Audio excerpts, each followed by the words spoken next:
Praise the Lord. आप सभी लोगों को आज गुरुवार के दिन में आराध्या यूट्यूब चैनल में आपको स्वागत है। आइए आज चितौनी पुस्तक का पहला विषय आज अपन ध्यान करेंगे। कल पुस्तक का लेखक ओफिर जी के बारे में और परमेश्वर उनको दी है बड़ी दर्शन, उनकी सेवकाई के बारे में कल अपन ध्यान किए हैं। आज इस पुस्तक का पहला बात क्या है, इसका मतलब इस पुस्तक में इंट्रोडक्शन, पहला बात क्या है, क्या बता रहे हैं पुस्तक चितौनी पुस्तक में, वो आज अपन सुनेंगे। परमेश्वर ने मार्कुस 16 और 16 में ये आज्ञा दी है कि यीशु मसीह ने चेलों को ये बताया, तुम सारी सृष्टि को जाकर, तुम सारी सृष्टि को चलकर सुसमाचार को प्रचार करना है। जो मुझे विश्वास करेगा उसको बपतिस्मा देना है। ये यीशु मसीह ने चेलों को आज्ञा दी है। तो आज तक सेवक लोग या सुसमाचार प्रचार करने वाले सुसमाचारक और उपदेशक या सेवक लोग, सभी लोग सुसमाचार तो प्रचार कर रहे हैं और बहुत राज्य में, बहुत सारे देश में मसीह की सुसमाचार फैलते जा रहे हैं। और कुछ सेवक लोग परमेश्वर की सेवकाई में जो संघ परिवार के लोगों से और दुष्ट लोगों के हाथ में मारपीट भी हुआ है कुछ सेवक लोगों का। अब ये अपन इससे पहले देखे तो छत्तीसगढ़ में ऐसा ही हुआ है। जो संघ परिवार के लोग, मतोन्माद के लोग जो है, उन्होंने बहुत सताव हो रहे हैं विश्वासी या सेवक लोगों पर। तो इस प्रकार ये पहले यीशु मसीह का क्रूस यज्ञ से ये है यानी यीशु मसीह को, जैसा यीशु मसीह के ऊपर निंदा प्रचार करके यीशु मसीह को क्रूस पर चढ़ाए है, और उसके बाद 12 लोग चेले भी, 12 यीशु मसीह के चेले, 12 लोग भी पूरा प्रेरित लोग परमेश्वर के लिए गवाही खतिया हो चुका है, परमेश्वर के लिए प्राण दे दिए हैं। आखिरी में आए पौलुस भी उनका सिर काटे हैं। तो इस प्रकार पहले शताब्दी से लेकर आज तक परमेश्वर के सुसमाचार की सेवा में बहुत सेवक लोगों का मारपीट हो रहे हैं और सताव भी हो रहे हैं, चल रहे हैं। लेकिन सुसमाचार तो रोक रहे नहीं, सुसमाचार तो फैल रहे हर दिन उन्हें जैसा कर रहे हैं, काम कर रहे हैं जो मतोन्माद या संघ परिवार के लोग, वैसा सुसमाचार और बढ़ते जा रहे हैं और बढ़ते जा रहे हैं। तो विषय यह है कि सुसमाचार सुनने के बाद एक व्यक्ति सुसमाचार सुनते हैं, सुनने के बाद यीशु मसीह को विश्वास करने के लिए तैयार होते हैं या बपतिस्मा लेकर उद्धार के द्वारा यीशु मसीह को अनुसरण करने के लिए तैयार होते हैं। लेकिन जब एक विजाति का व्यक्ति, अन्य जाति के व्यक्ति सुसमाचार सुनकर सुसमाचार को विश्वास करते हैं और यीशु मसीह को उद्धारकर्ता के रूप में, उद्धारकर्ता यीशु मसीह, इस प्रकार उन्होंने यीशु मसीह को स्वागत करने के लिए, बपतिस्मा लेने के लिए तैयार होते हैं। जब से ही उनको परेशान शुरू होते हैं। क्या परेशान शुरू होते हैं? परेशान तो ये शुरू होते हैं कि उन्हें बपतिस्मा लेने के लिए जब तैयार होते हैं आदमी, तभी एक सेवक आते हैं। एक सेवक आकर, अच्छा तुम यीशु मसीह को मान रहे क्या? हाँ मान रहे। आप बपतिस्मा लेने के लिए तैयार है? हाँ तैयार है। तो आप कौन से प्रकार का बपतिस्मा लेता है? क्या पानी में डुबाना है, पानी में तुम डूबना है और डूब के उठना है, ये है सही प्रकार का बपतिस्मा कहते हैं एक व्यक्ति। और एक सेवक ये बताते हैं, नहीं पानी में डुबाना, पानी में उठाना वो नहीं, वो सही प्रकार का बपतिस्मा नहीं है। सिर्फ तुम्हारे सिर पर 3 बार हम पानी को 3 बार छूते हैं, पानी से तुम्हारे सिर को 3 बार पानी से छूते हैं, इससे तुम्हारा बपतिस्मा हो जाते हैं। ये है सही प्रकार का बपतिस्मा बोलते हैं। और एक सेवक और तीसरा सेवक आते हैं, अरे ये नहीं, पानी में डुबाना, सिर पर पानी से 3 बार छूना, ये दो भी गलत है। असली बपतिस्मा यह है कि झंडा है, क्रूस झंडा रहे है, क्रूस झंडा के नीचे रेखा को हम डालते हैं, उस रेखा के पारना है, उस रेखा को आप पारना, उधर से इधर, इधर से उधर पारना है, तो तब तुम्हारे पापों की क्षमा मिलेगा। तो ये झंडा के नीचे बपतिस्मा लेना है, ये है सही प्रकार का बपतिस्मा बोल के वो बताते हैं। तो यही समय ये 3 लोगों का, सेवक लोगों का बात ऐसा होते हैं, पानी में डुबाना और फिर तुमको उठाना पड़ेगा। नहीं सिर पर पानी से छूए तो हो जाते हैं, नहीं झंडा के नीचे चलना बोलते हैं। आखिरी में और एक सेवक आते हैं, भाई आप बपतिस्म ले मत ले, आप बपतिस्म ले पानी से लेते ही पानी में से लेते हैं वो बाद में, तुम पानी में से ले पानी से ले वो बाद में, लेकिन तुम पहले आग बपतिस्म लेना, पानी का बपतिस्म लो मो कैसे तो भी ले लो तुम, उसमें बड़ी बात नहीं। तो पहले तुम आग की बपतिस्म लेना, पवित्र आत्मा का बपतिस्म तो कंपलसरी लेना है, नहीं तो तुम पानी में डूबने से भी, नहीं तो पानी से बपतिस्म झंडा के नीचे चलने से कैसे भी तुम बपतिस्म ले, स्वर्ग में नहीं जाते है। तुम स्वर्ग में जाना है, पानी का बपतिस्म लेना है और आग बपतिस्म होना है, तुम पहले पवित्र आत्मा का बपतिस्म ले, ये प्रचार करते हैं। फोर्थ सर्वेंट, चार का सेवक, और पांचवा सेवक आते हैं उन्होंने ब्रदरन वाले, वही समय पे आते हैं ब्रदरन, मैं अभी पेंतेकोस्त वाले आकर पवित्र आत्मा का बपतिस्म लेने से तुम स्वर्ग जाते बोल के प्रचार करते हैं। आखिरी में और एक आते हैं ब्रदरन सेवक, ब्रदरन वाले आकर नहीं नहीं पवित्र आत्मा को तुम पाना और जो नाना प्रकार की भाषा बात करना है, ये बताते हैं। तो तुम पवित्र आत्मा को पाना है और नाना प्रकार का भाषा बात करना है, वो गलत है, वो झूठ प्रचार है। पवित्र आत्मा का बपतिस्म तो लेना है, लेकिन वो नाना प्रकार की भाषा नहीं, कुछ नहीं, वो भाषा रोक गए है, वो पहला शताब्दी में रोक चुका है, अभी कुछ भी नहीं है। तो पहले तुम मसीह को सीखना है तो पहले हमारे पास आ जाओ, पवित्र आत्मा को पाना, पानी का बपतिस्म, नाना प्रकार की भाषा बात करना, ये सब नहीं, ये सब नहीं, पहले तुम हमारे चर्च में आओ बोल के ब्रदरन वाले कहते हैं। तो ऐसा बातचीत होते रहते हैं। और छह का सेवक, छठवा आदमी यूँ आते हैं कि तुम ये बपतिस्म, पवित्र आत्मा का बपतिस्म, पानी का बपतिस्म, नाना प्रकार की भाषा बात करो मत बात करो, भाषा आई या ना, ये सब छोड़ो। अपन कलीसिया में सुनो, ये है असली शिक्षा, अपन कलीसिया में संगीत वाद्य यंत्र उपयोग करना मना है, वो घृणा है, संगीत वाद्य यंत्र को उपयोग नहीं करना है, ये है असली शिक्षा, ये बता रहे हैं परमेश्वर बोलते हैं। संगीत वाद्य यंत्र उपयोग करना मना है, वो घृणा है, उससे अपन भजन नहीं करना है, उससे प्रभु को आराधना नहीं करना, संगीत वाद्य यंत्र को छोड़ देना है, बताते हैं। और एक सेवक, उसके पीछे और एक सेवक आते हैं कि उन्होंने आकर ये सब तुम छोड़ो, हे विश्वास तुम बपतिस्म लो मत लो, ये सब छोड़ो, लेकिन तुम तो आराधना कब जाते हैं, तुम सर्विस को, तुम आराधना में कौन से दिन जाते हो? रविवार बोलते हैं, रविवार नहीं, अब विश्राम दिन, रविवार नहीं शनिवार है, शनिवार का दिन विश्राम दिन है, रविवार को आराधना करना पाप है, शनिवार के दिन आराधना करना है, शनिवार के दिन रोटी तोड़ना है, ये है सत्य शिक्षा, तुम इधर आओ बोल के और एक सेवक बुलाते। यहाँ तक 7 जन हो गए। आखिरी में 8वां व्यक्ति आते हैं, ये बोलते हैं ये सब नहीं, बपतिस्म, पवित्र आत्मा का बपतिस्म, पानी का और नाना प्रकार भाषा बात करना, संगीत वाद्य यंत्र को उपयोग करना ना करना, ये सब छोड़ दो तुम, ये सब कुछ छोड़ दो, शनिवार आराधना करो, रविवार को आराधना करो, ये सब नहीं। यीशु मसीह खुदा ही नहीं, यीशु मसीह परमेश्वर नहीं, सिर्फ यहोवा ही परमेश्वर है, तुम यहोवा को मानना है, यहोवा को आराधना करना, यीशु मसीह सिर्फ पुत्र है, यीशु मसीह परमेश्वर ही नहीं होता है बोल के यहोवा के गवाही लोग ये प्रचार करते हैं। आखिरी देखो, एक ही समय में एक व्यक्ति, अन्य जाति के व्यक्ति बपतिस्म लेने के लिए तैयार हुए हैं, यीशु मसीह को उद्धारकर्ता को रूप में स्वीकार करने के लिए वो तैयार हुआ है, तब उनको देखो कितने परेशानी आ गए, बपतिस्म कैसे लेना है, पानी में डूबना है या पानी के द्वारा, नहीं तो झंडा के नीचे। जब भी पेंतुकोस्त वाले आकर नहीं नहीं पानी का बपतिस्म नहीं, उससे अधिक पवित्र आत्मा का बपतिस्म लेना है, भाषा बात करना है, नहीं तो तुम स्वर्ग में नहीं जाते बोल। ब्रदरन वाले आकर नहीं नहीं पवित्र आत्मा का बपतिस्म नहीं और नाना प्रकार के भाषण, ये जब भी रोक गए पौलुस के समय अभी नहीं है बोल के वो प्रचार करते। और एक आकर संगीत वाद्य यंत्र को उपयोग नहीं करना है, तो हमारे पास आओ बोलते।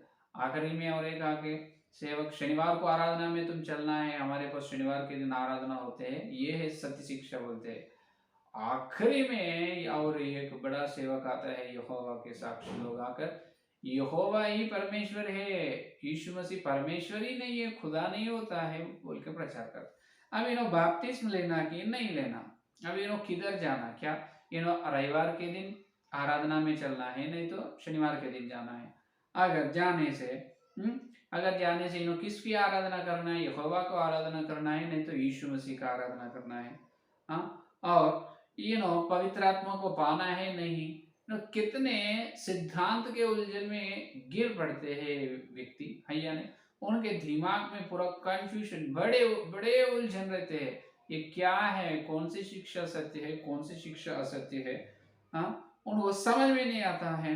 क्या एक व्यक्ति पवित्र आत्मा को पाओ बोल रहे हैं, पवित्र आत्मा का अभिषेक पाना बोल रहे हैं, और एक व्यक्ति नाना प्रकार के भाषा बात करना बोल रहे हैं, नाना प्रकार की भाषा रोक गए हैं बोल के और एक व्यक्ति बात कर रहे, इसमें से कौन सा सत्य, उसका दिमाग पूरा खराब हो जाता है। फिर अभी देखो वो आदमी बपतिस्मा लेने के लिए और यीशु में आने के लिए तैयार रहते हैं क्या?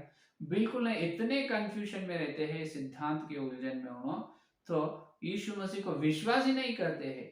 ऐसे स्थिति आज सार्वत्रिक कलीसिया में है या नहीं? मेरे को तो बहुत लोग पूछते हैं, हम बपतिस्मा लेते हैं, लेने के बाद कैसे बपतिस्मा लेना, लेने के बाद कौन से चर्च में जाना है, तुम्हारा कोई एकता नहीं है तुम्हारे कलीसिया में, बोलते हैं यीशु मसीह खुदा एक ही है तुम सब लोगों को, लेकिन तुम्हारे सिद्धांत जो है नाना प्रकार के शिक्षाएं, नाना प्रकार के सिद्धांत है, हम कौन सी कलीसिया में आना पास्टर जी, बोलते हैं, पूछते हैं। तो एक इसका कारण क्या है? इसका कारण ये है कि अपने सेवक लोगों के द्वारा ये हुआ है। क्या? जो सेवक लोग संदेश देते, जब वचन को बताते, जब वचन को सही प्रकार से व्याख्या करना है, वचन को सही तरीका से व्याख्या करने से ही उस वचन का अर्थ, जो वचन का सार, वचन के अंदर जो सत्य है वो समझ में आते हैं, तब वो सत्य आगे व्यक्ति को सही रास्ता, सही सत्य रास्ता दिखाई देते। लेकिन आज ऐसा हो गया है कि यीशु मसीह का वचन के अंदर सत्य क्या है, वचन का सत्य को छोड़ दिए, सिर्फ वचन ऊपर ऊपर शब्द को पकड़ लिए है, और कल्पना से, सेवक लोगों के कल्पनाओं से इतने प्रकार की झूठ शिक्षा निकले। नहीं तो अपने परमेश्वर हाँ बोलने वाला है, हाँ बोलने वाला है, ना बोलने वाला है, हाँ बोल के नहीं। क्योंकि दूसरे कोरिन्थियों की पत्री पहला अध्याय 18 वचन, दूसरा कोरिन्थियों की पत्री पहला अध्याय 18 वचन में क्या बता रहे पौलुस जी ने, अपना परमेश्वर हाँ बोलने से हाँ ही बोलने वाला, ना बोलने से ना बोलने, हाँ बोल के ना बोलने वाला नहीं है। ये एक व्यक्ति ऐसा बपतिस्मा ले, एक व्यक्ति पवित्र आत्मा को पाओ, एक व्यक्ति नाना प्रकार की भाषा बात करो, एक व्यक्ति मत बात करो, एक व्यक्ति संगीत वाद्य यंत्र उपयोग करो और एक मत उपयोग करो, और एक व्यक्ति शनिवार को तुम आराधना करो, वो भलाई काम है, और एक व्यक्ति को, और एक सेवक ऐसा दर्शन देते कि तुम रविवार को आराधना करो, वही भलाई काम है, बताते नहीं, बिल्कुल अपने परमेश्वर वैसा नहीं करेगा। परमेश्वर हाँ बोलने से हाँ ही बोलते हैं, ना बोलने से ना ही बोलते। तो इतने शिक्षाएं कैसे आए हैं मसीह की समाज में, आज ईसाई समाज में ये पूरे झूठ शिक्षा इसीलिए आया है कि अपनी कल्पना बुद्धि की, सेवक की स्वबुद्धि, स्वयं बुद्धि के द्वारा, कल्पनाओं के द्वारा इतनी शिक्षा फैल चुके हैं। क्योंकि जो वचन बताते, संदेश देते, जब वचन को किस रीति से, किस तरीका से व्याख्या करना है वो मालूम हो, तो इतने झूठ शिक्षा निकलते नहीं। ये की शिक्षा रहते है सत्य शिक्षा, है या नहीं। इसीलिए इस चितौनी पुस्तक के द्वारा अपन ये सीखते हैं कि ये अपने को मिलते हैं कि वचन को किस प्रकार से व्याख्या करना, वचन को भाषण, संदेश कैसे देना है, उस संदेश को, वचन को कैसे व्याख्या करना, व्याख्या करने के ज्ञान अपन पाते हैं। हालेलुया। तो वचन को किस प्रकार से व्याख्या करना है, सही प्रकार से व्याख्या करने से सत्य मिलता है, नहीं तो असत्य फैल जाता है, असत्य फैलकर इतने झूठ शिक्षा आ गए हैं। तो ये सत्य शिक्षा आज सार्वत्रिक कलीसिया को जरूरी है, आवश्यक है, बहुत आवश्यक है। ये ऑप्शनल नहीं, मैंडेटरी है। इसका मतलब ये जरूरी है, ये हो तो होते हैं, नहीं तो नहीं थे, उस प्रकार नहीं, बराबर हर सेवक ये जानना पड़ेगा। हर सेवक वचन को कैसे तोड़ना है, वचन को किस प्रकार से व्याख्या करना है, ये ज्ञान हर सेवक, हर समाचारक बिल्कुल पाना है, ये जरूरी है। वही व्याख्या, वचन को व्याख्या करने का ज्ञान ही इस चितौनी पुस्तक में प्रेरित ओफिरजीन के द्वारा पवित्र आत्मा ने लिखाया है। तो वचन को ठीक रीति से अपन व्याख्या करने से अपनी कलीसिया के अंदर सत्य फैलते हैं, सत्य चलते हैं, तो उस कलीसिया के ऊपर परमेश्वर की योजना, जो इच्छा जो है वो अच्छे तरह से पूरे होते हैं। नहीं हमारे द्वारा ये नहीं, हमको मालूम है, वचन का ज्ञान है, हम अच्छे बाइबल ट्रेनिंग के ये है, हमको जैसा प्रचार करना हमको मालूम है, ये व्याख्या करना हमको बाइबल कॉलेज में सिखाया है। ये सत्य असत्य क्या है, कल्पना कहाँ है, हमको ये पूरे मत चाहिए, इस प्रकार बात करने वाला है तो तुमको तुम्हारे सारे जिंदगी पर, तुम्हारे पूरे जिंदगी में तुम सत्य से दूर रहते हैं। ऐसा सत्य को जो स्वीकार नहीं करते हैं, सत्य को छोड़ देते हैं, वो लोग स्वर्ग में जाना बहुत कठिन है। क्योंकि अपना यीशु मसीह का नाम है, उन्होंने यीशु मसीह ये बताया, मैं हूं मार्ग सत्य और जीवन। यीशु मसीह एक व्यक्ति का सत्य है और एक सत्य है वचन का सत्य। तो तुम वचन यीशु का सत्य को तुम मान रहे हैं, तो वचन का सत्य क्यों नहीं मानते हो? वचन के अंदर सत्य है, उस सत्य को मानने वाला, उस सत्य को स्वीकार करने वाला, उस सत्य को प्रचार करने वाला ही स्वर्ग में जा सकते, नहीं तो नहीं। ये झूठ शिक्षा में रहकर, ये असत्य शिक्षा में तुम फंस गए हैं, तो तुम आगे कैसे चलते हो? बिल्कुल नहीं चलेगे। तो इसीलिए कलीसियाओं से आत्मा जो बोल रहे हैं, जिसको कान है वो सुनते हैं, हैया ने। तो प्रकाशित वाक्य में वही बताया है, बार बार 7 कलीसियाओं को 7 बार प्रेरित यूहन्ना के द्वारा पवित्र आत्मा ने यही बात कहा, जिसको कान है उन्होंने सुनेगा, हैया ने। आपको आत्मिक कान है तो सुनो। तो आपन जो सिद्धांत, इतनी शिक्षाओं में कौन से सिद्धांत या कौन से शिक्षा सत्य शिक्षा है, बराबर वचन के व्याख्या कैसे, किस प्रकार से करना है वचन के, बाइबल वचन के व्याख्या किस तरीका, किस प्रकार से करना है, कौन से शिक्षा सत्य है, कौन से सिद्धांत प्रेरितों के सिद्धांत और सत्य सिद्धांत है, उसको, उस सिद्धांत, उस सत्य को, उस शिक्षा को अपन वचन की उजाला में देखेंगे। ठीक है, ये है इस चितौनी पुस्तक में पहले बात। क्या है? प्रस्तावन, इसका मतलब पहले बात, तो इंट्रोडक्शन क्या है इस चितौनी पुस्तक में? प्रेरित के द्वारा पवित्र आत्मा ने ये बता रहे हैं कि एक व्यक्ति बपतिस्म लेने के समय इतने उलझन में रहने से बपतिस्म कैसे लेगा, बपतिस्म लेने के बाद किधर जाएगा, उन्होंने आत्मिक जीवन में परिपूर्ण या संपूर्ण कैसे बनेगा, इतने झूठ शिक्षा रहने से। तो एक सत्य है, वो सत्य शिक्षा को अपन इस वचन के उजाला में ध्यान करेंगे। ठीक है, ये है आज का असली विषय। तो आप अन्य जाति और विजाति लोगों को प्रेम से सुसमाचार प्रचार कर रहे, प्रचार करो, लेकिन उसको उलझन में मत डालो, उसको डाउट में, कंफ्यूजन में मत डालो। अगर उसको कंफ्यूजन आए हैं, तुम्हें सत्य बताना है, तो सत्य तुमको मालूम है तो बताओ, प्रेरितों की शिक्षा नहीं मालूम है, अपन नम्रता से हर दिन इस चितौनी के अंदर पुस्तक में पवित्र आत्मा जो बताने वाले सत्य को सुनिए। ठीक है, उस तरह के अनुग्रह प्रभाव सबको देना। आमीन, हालेलुया। आइए प्रार्थना करें। हालेलुया, स्तुति, धन्यवाद धन्यवाद धन्यवाद करते हैं यीशु मसीह, इस गुरुवार के दिन तुम्हारे पवित्र आत्मा का द्वारा है प्रभु, तुम्हें सत्य संदेश के लिए, दिव्य संदेश के लिए धन्यवाद करते हैं। आज प्रभु हम सुसमाचार तुम प्रचार करने की आज्ञा दी है, हम बहुत जनों को सुसमाचार तो प्रचार कर रहे, लेकिन प्रचार करने के बाद वो लोगों के मन में ये प्रश्न उत्पन्न हो रहे, हम बपतिस्म लेते हैं, यीशु को विश्वास करते हैं, लेकिन हम बपतिस्म किस प्रकार से लेना है, कौन से नाम में लेना है, लेने के बाद किधर चलना है, इस प्रकार बड़ी उलझन में है प्रभु। तो इस सिद्धांत का उलझन, एक झूठ शिक्षा सिर्फ सेवक लोगों के द्वारा ही आए हैं, इसका मतलब हमारा गलती है प्रभु, जो सेवक लोग सत्य को स्वीकार न करने से और उनकी स्वबुद्धि से संदेश प्रचार करने से और वचन को किस तरीका से व्याख्या करना ये ना मालूम है, व्याख्या करने का ज्ञान नहीं है, इसीलिए इतनी झूठ शिक्षा है, पूरे शैतान का काम है। हमको बताया, प्रभु आपको धन्यवाद करते हैं, आत्मिक अंग खोले है प्रभु को धन्यवाद। जितने लोग ये संदेश सुनने वाले उनके आत्मिक अंग खोलो, पवित्र आत्मा यीशु के नाम में उनके आत्मिक अंग खुल जाना है। हर विश्वास, हर सेवक सत्य को हमेशा स्वीकार करने के लिए, असत्य को त्याग करने के लिए, छोड़ने के लिए तैयार होने का अनुरोध है। कल से हम वचन की उजाला में सत्य को देखने पा रहे हैं प्रभु, आप ही ले जाओ प्रभु, आप धन्यवाद करते हैं। इस सारे प्रार्थना को यीशु के नाम से मांगते हैं पिता, आमीन आमीन। परमेश्वर का प्रेम, मसीहा का अनुग्रह, पवित्र आत्मा की सहभाग इस दिन लेकर प्रभु आने तक सारे भक्तजन को विशेष रूप से चितौनी पुस्तक का ध्यान हर दिन सुन रहे उनको सर्वदा साथ रहेगा। आमीन आमीन आमीन। प्रेज द लॉर्ड, धन्यवाद, कल मिलेंगे।